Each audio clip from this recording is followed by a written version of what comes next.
नमस्कार किसान भाइयों, इंडिया प्रेस यूट्यूब चैनल में आपका स्वागत है।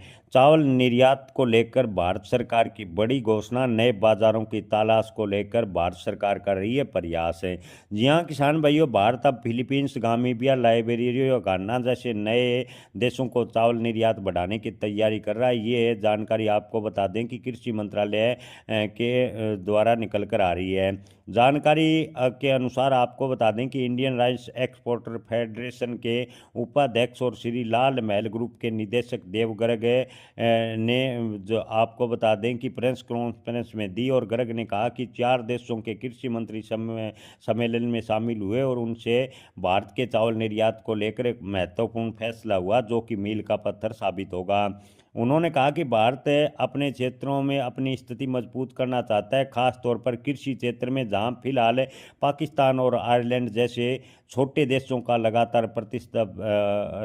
वर्चस्व बढ़ रहा है। गर्ग ने कहा कि भारत 26 बाजार चिन्हित किए हैं जहां दूसरे देशों का प्रभुत्व है, और भारत इन देशों को खाद्यान्न, खास तौर पर चावल निर्यात करने को लेकर नई योजना बना रहा है। जीआई नॉन बासमती और बासमती सहित कई ऐसी भारतीय किस्में चुनी है जो इन जगहों को अच्छी खासी मात्रा में निर्यात की जा सके। उन्होंने बताया कि आपको बता दें कि 25,000 करोड़ रुपए के समझौते ज्ञापन MOU पर साइन हुए हैं, और उम्मीद है कि कृषि बोर्ड और विदेशी आयातक शामिल इस पहल में होंगे। इस पहल का फोकस भारत की भौगोलिक सांकेतिक युक्त चावल किस्मों और प्रीमियम नॉन बासमती चावल को विश्व स्तर पर अपना पहचान बनाना है।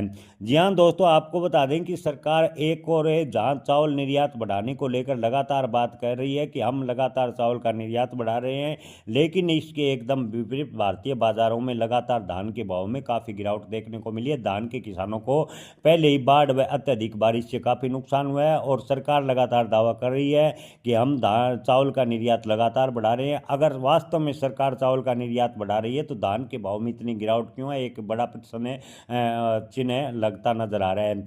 जी हाँ किसान भाइयों, वहीं कुछ एक विश्लेषकों का मानना है कि सरकार चावल निर्यात करने के साथ साथ चावल आयात भी कर रही है, यानी सरकार चावल निर्यात और आयात का लगातार संतुलन बनाए हुए है, जिससे धान के भाव में तेजी नहीं बन रही। हालांकि चावल निर्यात की जहां तक बात की जाए तो कुछ एक व्यापारी विश्लेषकों का मानना है कि सरकार पिछले साल के मुकाबले धान चावल निर्यात में 2026 में तेजी लाएगी, लेकिन चावल आयात भी इसके साथ साथ जारी है, यानी लगातार संतुलन बना रहेगा। और धान के किसानों को आपको बता दें कि पिछले साल की तुलना में भी कम भाव मिल रहे हैं, जबकि अब की बार धान की फसल को काफ़ी नुकसान हुआ है। बाढ़ व अत्यधिक बारिश से काफ़ी मात्रा में धान किसानों को नुकसान हुआ, लेकिन धान के भाव की बात करें तो ज़्यादातर किसानों को इन दिनों औने पौने दाम पर 1800 से 1900 रुपये प्रति क्विंटल मात्र पर धान बेचने पर मजबूर हो रहा है। सरकार दावा कर रही है कि चावल का निर्यात लगातार जारी है। किसान भाइयों, आप इस पर क्या राय रखते हैं? कमेंट में अपनी राय जरूर बताएं। जय किसान, धन्यवाद।